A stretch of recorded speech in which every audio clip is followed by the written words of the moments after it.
السلام علیکم، میں ہوں علی۔ قرآن ویلاگنگ میں خوش آمدید۔ چلتے ہیں آج کی پہلی آیت کی طرف۔ سورہ النساء آیت 22۔ بنام خدائے رحمان الرحیم۔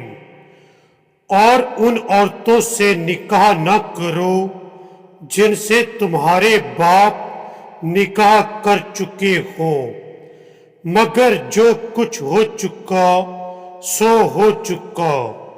یہ ایک کھلی بے حیائی اور ناپسندیدہ عمل ہے اور برا طریقہ ہے۔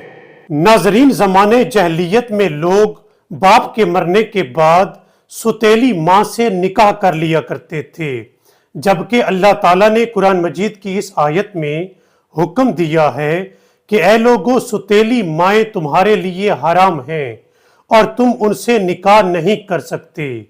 اب چلتے ہیں قرآن مجید کی اگلی آیت کی طرف۔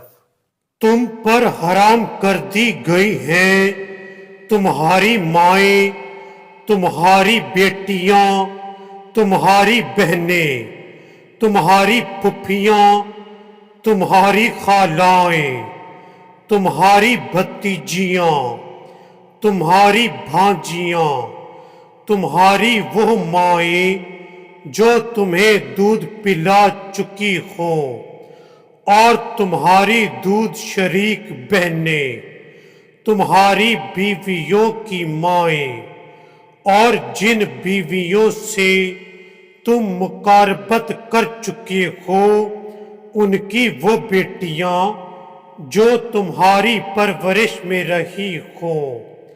لیکن اگر ان بیویوں سے صرف عقد ہوا ہو، مقاربت نہ ہوئی ہو، تو کوئی حرج نہیں ہے۔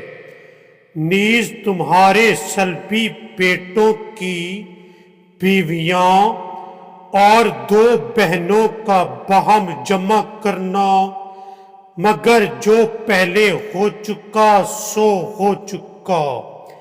بے شک اللہ بڑا بخشنے والا، رحم کرنے والا ہے۔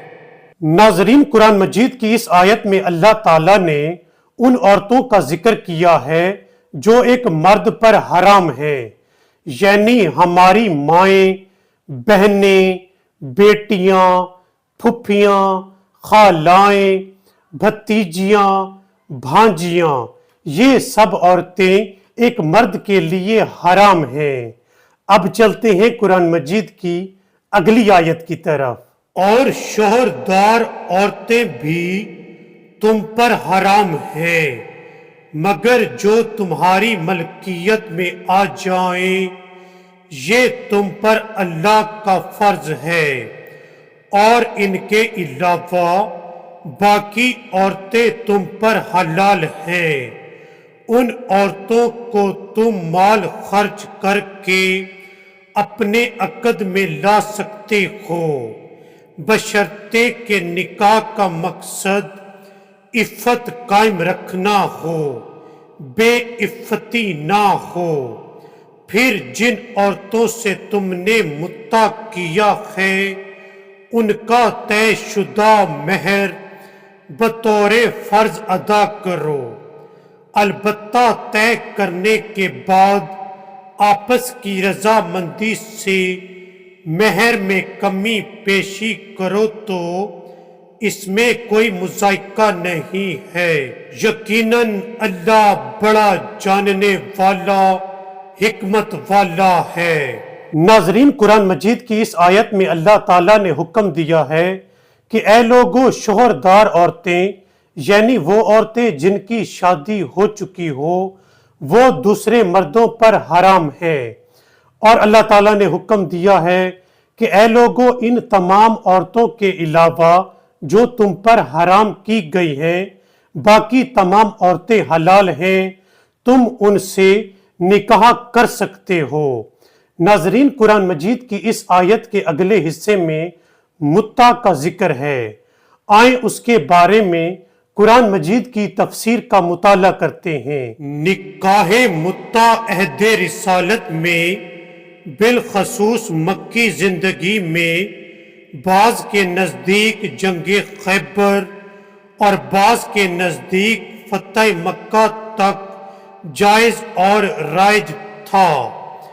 امام قرطبی اپنی تفسیر میں لکھتے ہیں، علماء سلف اور بعض کے علماء کو اس بات میں کوئی اختلاف نہیں ہے کہ متع ایک مدت کا نکاح ہے، البتہ اس میں زوجین کے لیے میراث نہیں ہوتی۔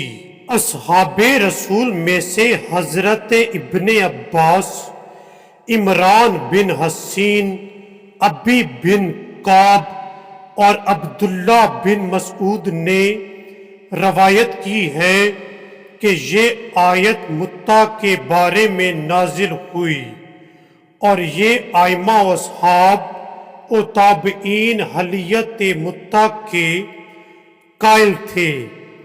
حضرت علی ابن ابی طالب، ابن عباس، عمران بن حسین، جابر بن عبداللہ انصاری، عبداللہ بن مسعود، عبداللہ بن عمر، ابو سعید خدری، ابی بن کعب، ابو ذر غفاری، زبیر بن عوام، اسماء بنت ابی بکر، سمرہ بن جندب، سلمہ بن امیہ، معبد ابن امیہ، خالد بن مہاجر، ربیہ بن امیہ۔ ناظرین، آج کے ویلاگ میں بس اتنا ہی۔